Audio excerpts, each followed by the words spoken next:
Have you seen Queen's Gambit? In a high-stake game of chess, are you gambling your move or doing a calculated decision to win?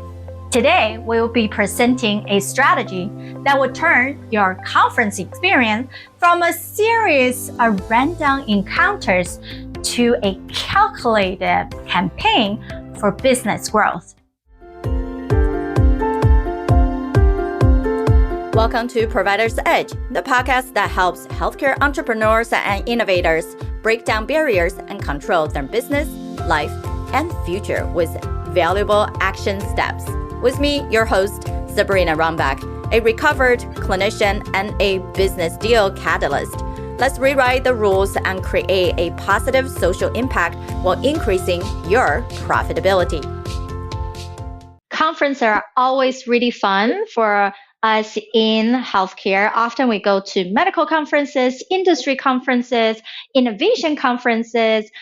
However, sometimes it can feel like we met so many people, we forgot about who they are. And then at other time, it also feels like that we are able to be immersed in a conference, but talking to no one that actually can help us to grow individually and grow our whole organization and our own company. So what's the best way to prepare for a conference? Be able to stand out during a conference and also make sure that we continue the conversation with the right people after the conference. That's what we are here to talk about today. So thank you so much, Shawna, for joining us. Give us a little rundown in who you are and how you are supporting healthcare leaders and founders. Absolutely. Thanks, Sabrina. And it's a pleasure to be here.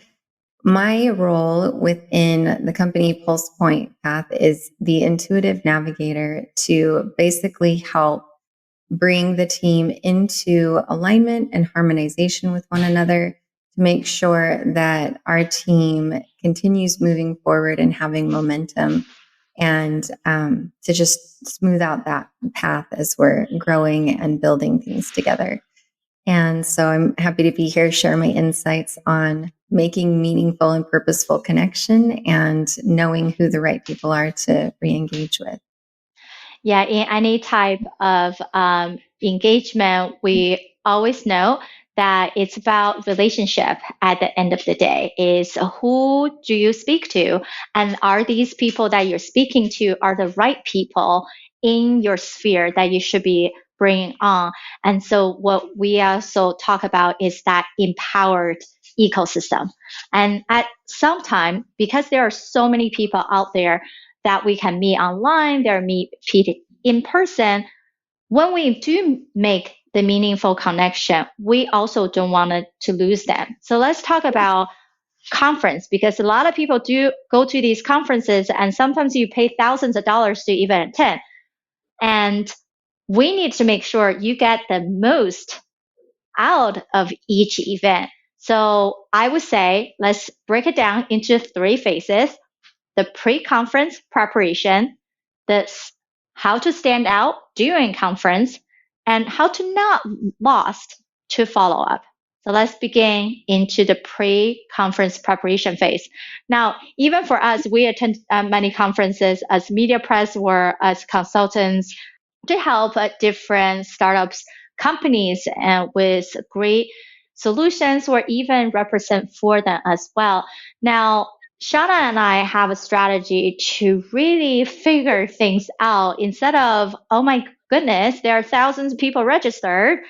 What do we do about it, right? And then we actually, number one, is start screening the list. Shawna, do you want to break down a little bit about what are we looking for and how do we looking for things as we prepare for a conference? Yes, the screening is definitely an important phase to really prepare you. A lot of people will show up reactively to a conference, and they might have even some kind of more self-centered goals of like, I'm here for people to see me. But when you pre-screen the attendants, the investors, the sponsors, we have our whole system that we go through. But when you're looking for who is going to be at this event and why are they going to be there, that really helps you better prepare yourself, your message, and also seek out those meaningful connections when you get there. Sometimes it's even helpful to make some of those connections before going so that you have some friendly faces once you get to the conference as well. Exactly. And sometimes it just, you'll be surprised that the people that you know actually are at the conference. And sometimes it's that, hey, I have tried to reach out, right? And reach out can be in many different ways. You can message people on LinkedIn and have different scripts written down to say, actually having a personal conversation. Maybe you check out their last LinkedIn post on what they actually wrote about. So you can make those introduction, actually have a meaningful engagement to introduce your opinion, your ideas, whether you support them or not, and then request a personal connection, then drop them a message. Or simply because many conferences has connection platform, you can message them internally through the platform, or people would have listed their emails on there, then feel free to send them an email. Actually be curious about who they are, what opportunity you think you can create, and do the ask. Make sure you ask them if they would like to have a call or a meetup and grab coffee while you're at the conference. What other suggestions you would say, Shawna, once you screen the list to prepare? What's helpful is to, once again, come in with that mindset of why are these other people, other companies showing up here? So when you're really looking for meaningful connection, you're looking for missions that come into alignment with one another. So you're looking for, going a layer deeper and looking at those mission statements for those people, for those companies, reading the keys out of their bio that help tell you what's important to them, and really seeing how are you all building something bigger together? What is the bigger mission that you're all coming together to support? Looking for those kinds of connections can be really powerful to, further each of your own goals, but also start building, as we've talked about, that empowered ecosystem, right? When you're looking for those partners who are out there with that same passion on their minds, and you're starting to connect with those people, it's just very powerful. And I just love the way that feels to visualize that and to know we're coming to the conference for a reason. A lot of people might not have even thought about that. They just registered and they don't think about it again until they show up. But when you stop to look at the purpose behind every choice that you're making and where you're putting your time, attention, and energy, it can be very powerful to see that all you need, all the resources that you need for your mission and your purpose are showing up in every space that you're choosing to be in. So look for them proactively. Entrepreneurship is clearly not an easy task. As you've seen from my conversation with Susan, a journey that she took on from being a critical care nurse and DNP to founding a company aimed at bridging the gaps in healthcare preparedness. Despite of ACLS and many other larger entities has come up with what their training model is, the reality doesn't quite hit what we can do in a certification program. Susan highlighted the differences in readiness for high-risk events between inpatient and outpatient setting, and her first-hand experience as a critical and trauma nurse revealed these systematic gaps, driving her to take action. And her action has been purposeful. Took many years to get to where she is right now. And what that means is in any venture that you're taking on, there is passion and grit behind it. And where do you need to find the right resources and be able to say if, like her, bootstrapping, and for how long can you sustain that runway versus finding the right process and systems and be able to collaborate and hire the right team to do that for you. Of course, her mission is to elevate the standard of care and ensure that healthcare professionals are prepared to handle critical situations, ultimately saving lives. And when you have such a strong mission and you know nobody can do better than you are, you will be able to keep moving forward. And now it's a matter on not only knowing your destination, but who can help you in the right process and path, giving you the right strategy, and then also bringing on the right staff to get you there. A quick pause, everyone. I would love for you to take a screenshot of whatever device you're using to tune into us today and post it on LinkedIn. Tag me, Sabrina Runbeck, and share your thoughts on today's topic. Let's challenge the norm in our business and drive meaningful changes in healthcare together. Now let's get back to our conversation and the second half of our show. Yes, look for them proactively is the key in feeling each person out, each company out. And a lot of you guys are in that B2B space, and sometimes you have businesses in B2B2C. So it's also crucial to look at the organization, the executive who you speak to, who are they individually, as well as who they are part of the organization. And on top of that, how are you creating a potential benefit on both sides? And sometimes you can be like, whoa, Sabrina, Shawna, this seems like a lot of work.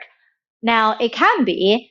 How do we usually do it? Is asking our assistants to start looking through the list of things that we already feel like these are the things and type of company we like to. And then please then go to their website, look at their LinkedIn profile so we can pre-screen them. And the people that we believe have similar alignment or people that we think we can actually support them, then we, of course, making the outreach is not so much about reaching out to everybody. It's not just a numbers game. It's quality at the core of how you want to reach out. So now let's move on to when you're actually attending the event. Everyone can be all over the place. Sometimes even you make appointment, people are late because they're perhaps engaged in a great conversation and they forget. So one of the tips we always have is when you make an appointment, make sure you actually book them in your own CRM system so they can get the text message or email reminder about the right locations, or they have a way to contact you, text you back, email you that sometimes things change, right? So you guys can reschedule or only a 5-minute late or push the meeting a little earlier to have a way to actually have a contingency, not losing the amazing work that you had in the beginning. What other tips, Shawna, would you suggest, other ways to make the best experience and stand out? So then one of the other things you can do is come with that connection that they're going to take away remembering, right? So one of the things we've talked about is you have a podcast for purposeful connection. So if you meet people at the conferences, you can invite them to be a guest on the podcast, and this continues that relationship. If you don't have a podcast, you have something that you want to be bringing to the conference, some kind of free lead magnet or some kind of connection that they can take part of it that will keep the interaction going. So make sure that you have planned for and set up and prepared something like that that makes it easy to keep re-engaging and a simple follow-up. Yes, having some type of purposeful work together. So even you don't have a podcast like ours, perhaps you are running a mini series of webinar, you have a panel discussion, and or just simply that you are engaging on certain type of smaller scale project that you feel like they will be a good fit. And all of us know if you have a website and wanted to increase your domain authority, you need to blog. So have some kind of different type of theme that you can interview them for a blog that can be published on their website that can also make them feel value, appreciate as a subject matter expert. And at the same time, not only you learn something, you creating the right content that people actually want to learn about. And then creating a strategy that have additional information to then spread the message across. And then every time that you post these content, you can tag that person and you can share about your work that you have featured them. There's more reason that you can engage with them, and that go even into your follow-up strategy of not losing the people that you had such amazing connection and conversation and see potential of building something together after the conference. Now, another tip that we have is about having some type of mixer that you host at the conference. It doesn't have to be a significant thing. It can just be at your booth or a specific location that you bring a group of people together. Now, you also is in a giving state to say, hey, I'm having this mixer, bring the right people together. There's a theme about it. So then you even bring in more people to this, and they will see you as an authority in that space.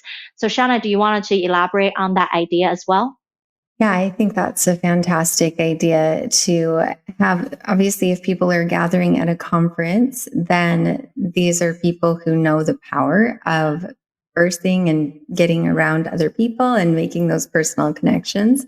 And so hosting something where they can come in and further those connections is really great when you have that small kind of breakout session that is just a way to deeper connect at the bigger, overwhelming conference. Then it's going to be a really great experience for everybody involved, and something that you could even continue planning as you move forward. And maybe this is a conference everybody attends every year. And so your breakout session becomes something they really look forward to enjoying each time.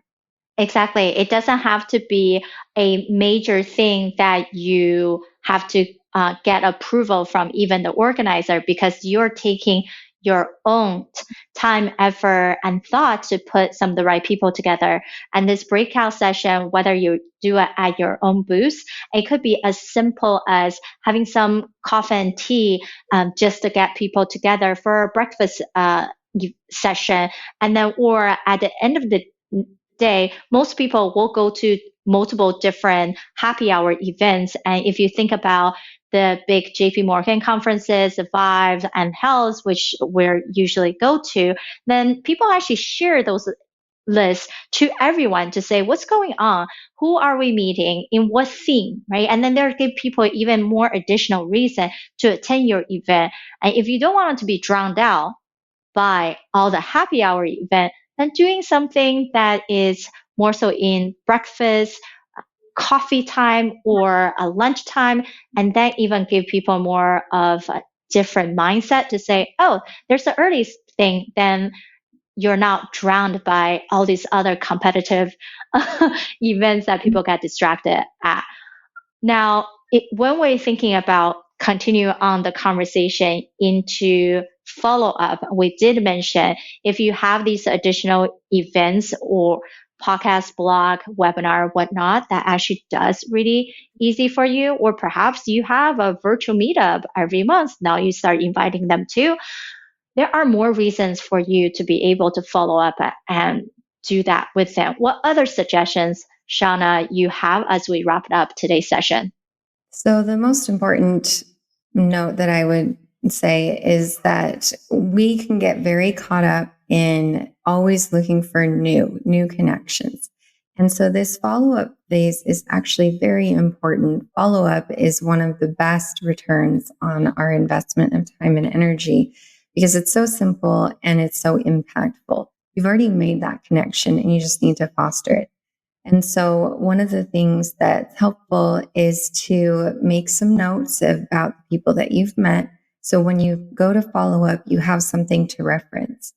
And that way it's an easier in for the conversation. The other thing is that you can set a milestone or a deadline of when you're going to follow up. But if something happens, as life does, don't tell yourself that it's too late. Oh, now it's been a week. Oh, that's going to be awkward. Oh, now it's been a month. That's even worse, right? Don't tell yourself that. It could be several months later and you could say, hey, I just was remembering back when we met at 5, and it's never too late. Just try to have a follow-up routine already scheduled in your calendar to remind you to do it.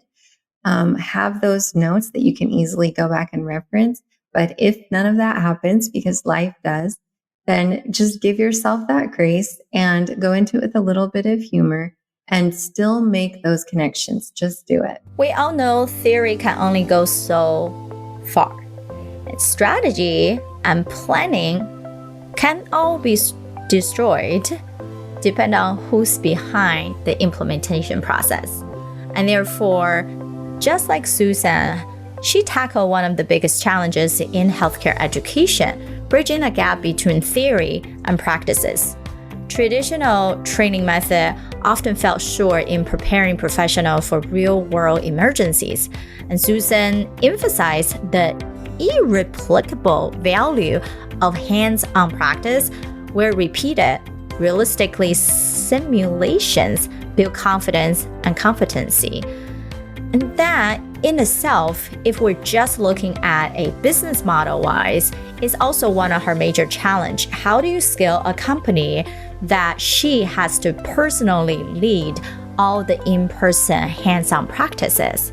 And one of the solutions can be certifying practitioners who can do it just as well, and how to create that type of program for other people to become her ambassador, her champion, to help even more inpatient and outpatient entities for this critical life-saving responses to ensure all healthcare practitioners are ready to act decisively in critical moments. Now, knowing what her company need to head to, just like you guys, most likely you have somewhat of a direction of knowing where you need to head to, but is that truly the right path? Or you know it is the right path, but how do you get there without taking multiple left and right turns, but creating more of a true path? And that need to be done with people who can do a well overhaul of due diligence and looking into your company, not just that one area. For her is infrastructure as well as market fit. Is there enough people and market need for this to happen? As well as who will then be able to create more champions for her to bring in the right people who want to do the same thing as her. So in any situation, we needed to have a holistic perspective when it comes to business development and expansion. If you're listening to this episode and thinking that you have a great story that can inspire other healthcare executive leaders in our space, then we wanted to hear from you. Apply to see if you qualify to be one of our speakers for our show. Visit theprovidersedge.com to apply. Let's share your success and spread the inspiration further. All right, let's wrap up the rest of our show. Exactly. And this is actually something that we talk to many different companies about, even to the people who are expert in sales, that I have this conversation almost daily. I was just earlier talking to someone who represents multiple HealthTech solutions, and they are able to make the right connection.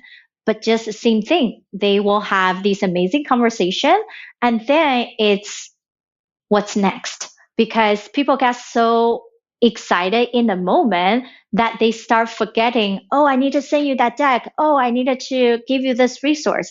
So one of the biggest strategy we help people to build out is when people have a conversation with you, depending on where they are, at what phase you think you can support them, whether it's refer them to a person or refer within your own resources, or they actually want to be a potential client, you need to make sure you book the next call. There are different email sequence that you already written and set it into your CRM system.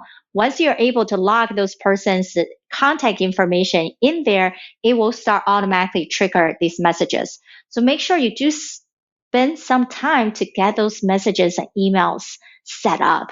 And then don't get so overwhelmed to meeting more and more people because you're really losing the critical relationship that you already have built. So I know we can talk about this for a long time, and we so appreciate you guys that all the hard effort you put in from hosting your own event or attending event, really trying to meet people, getting the good things in, and then for all the executives who are, hey, we want to have these amazing technologies, solutions, services for our patients versus the service producers, you are trying to break into the big organization. It is a mutual win when you are able to present it the right way and build relationship and give yourself the grace to say time will come and you need to be consistent and keep going. Starting a business is no small task. How can we ensure that you actually have the right funding, resources, people, which means both financial capital, human capital, social capital, and culture capital to back you up and continue to grow?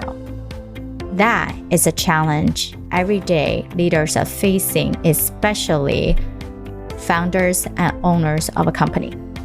Today, Susan shared with us her insights on bridging the critical care gap in healthcare to be ready to respond to any situation and overcoming these growth hurdles and building a sustainable and scalable business. And many times, founders might have great ideas on valuable services, but they cannot make it scalable.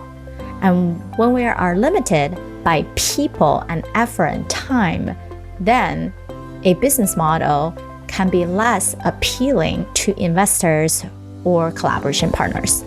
So what did we learn from today's episode? Here are the main points. Number one, your knowledge is transferable. Susan was able to leverage her critical care and trauma background to gain additional knowledge in Doctor of Nurse Practitioner degree and went on to truly expand her program in critical care readiness and identify a system gap in healthcare and do something about it.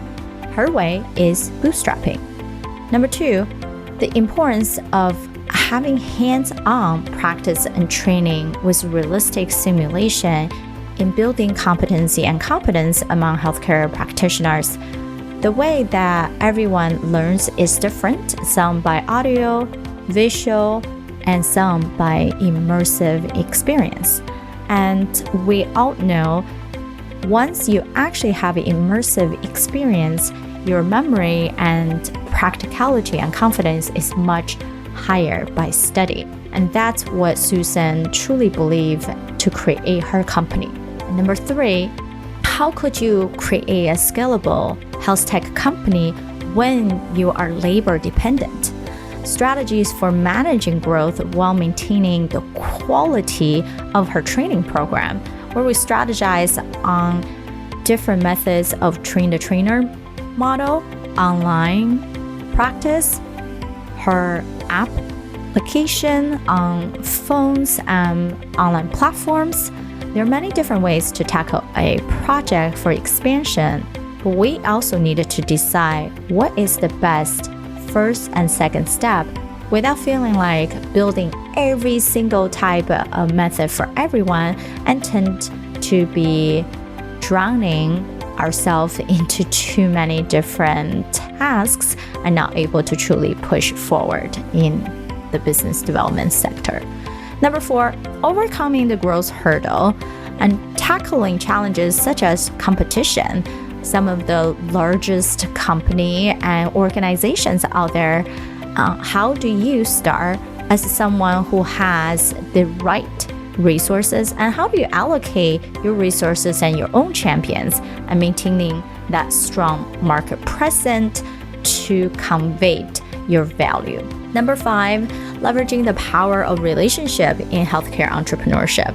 The critical role of networking, mentorship, and building a supportive team. At the end of the day, not everyone, even they claim that they have all the knowledge in multiple sector of business, actually truly is an expert in all of them, because we know there are 12 critical areas of business, 4 in the safety and strategy side of business, and 5 in the marketing, sales, and growth sector, and 3 in the culture and human capital side. And therefore, how do you even know which area are critical in business and how they are interconnected to each other if you haven't allowed yourself to explore those areas?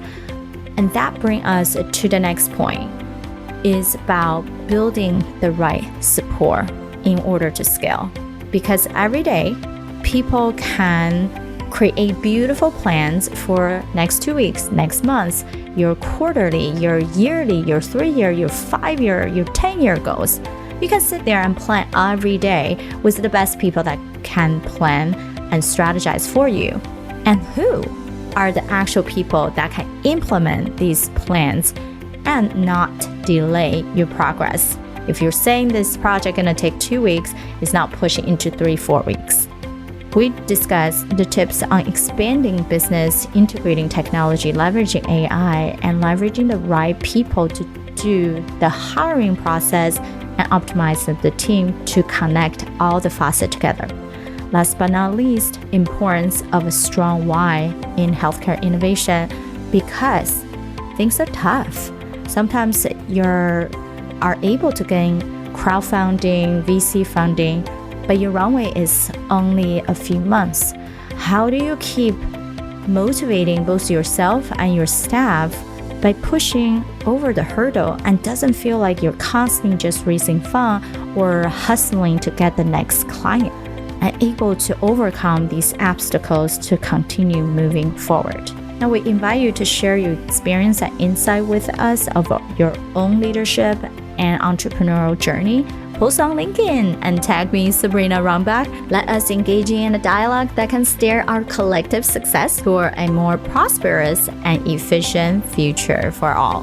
Now tell us, what strategies would you like to look into right now, and what type of help do you like to have if you have all the capital in the world in order to scale your HealthTech company?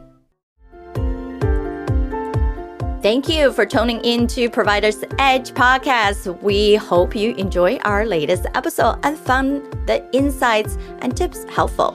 We'd love to hear your feedback on the show and learn what topics you'd like us to cover in the future. So please take a moment to leave us a review on your favorite podcast platform and let us know what you think.